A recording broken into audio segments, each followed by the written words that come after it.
This is ice. This is not snow. In the north, we're used to driving in snow. Yeah, some ice, but the roads are covered in all of that ice that I just showed you. And they're still trying to put out these flames. Now, as you can see right behind me, you can still see the flames just peeking out of right to the right of the front office, right out of those windows. Now, officials tell me that that's where the fire initially started. How does it feel that Scott Drew finally got his first program title? Easy money. Easy money, there you go. The city of Waco is so excited. Easy money, as one of those basketball alumni, just said. Next thing, an extra pair of socks. Cold toes is a no-go. You definitely want to keep a nice, dry, warm pair of socks. A pair of gloves just in case. An extra pair of clothes as well. The whole thing is just staying dry and staying warm. With the help from community partners who donated things like laundry detergent and fabric softener, the city only had to spend an additional $200 to make this event happen. Here's a fun fact I bet you didn't know. Many of the academic buildings here on Temple College's campus are decades old, some inching toward a century. I do have a little bit of a confession to make. The whole time we've been back here, I've been munching on this brownie cookie. It's so good, but I'm not going to leave you guys hanging. I brought you guys some too. So after the show, remind me to give you those.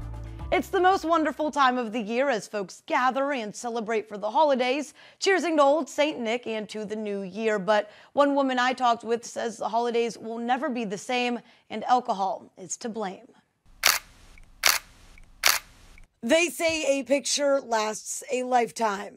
I don't feel the same initial pain that I felt in the very beginning, but it really never gets easier. For Myra Constable, pictures are all she has left of her husband to remember him by.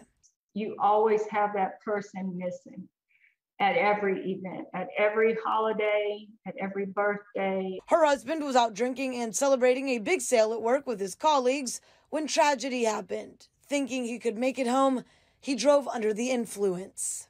I lost my husband and I lost our family of 3. And all of a sudden in that day, I became a widow and a single parent, and my son no longer had a father.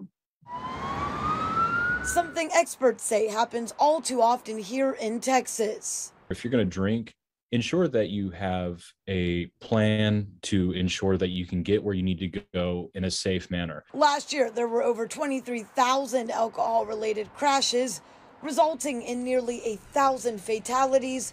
All of those 100% preventable. These plans are incredibly important because they ensure that you get home safely and they ensure that you're not endangering others if you decide to drive while impaired. And if Myra's husband had that plan, he would still be here today celebrating Christmas with Myra and his now 22-year-old son.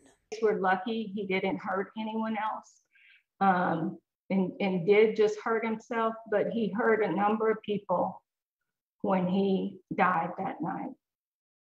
Law enforcement says it's best to remain where you are or call for help if you need a ride home after hitting the legal limit.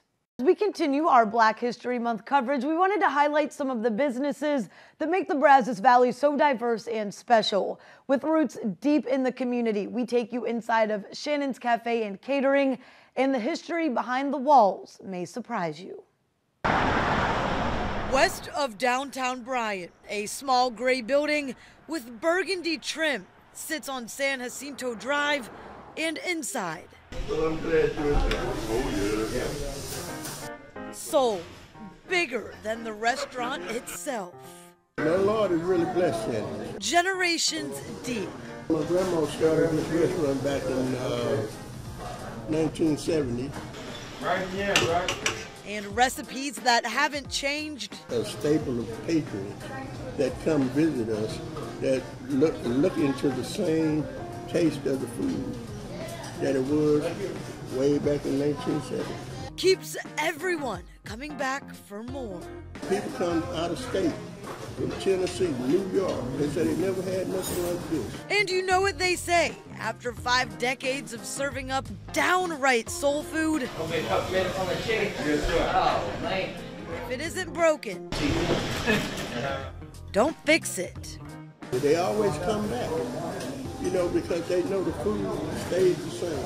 Keeping a legacy going all these years later. Shannon's has been okay. Praise God for that. As a Black business owner, Tommy says it would be nice to have a local Black Chamber of Commerce so others looking to start a business can use it as a resource.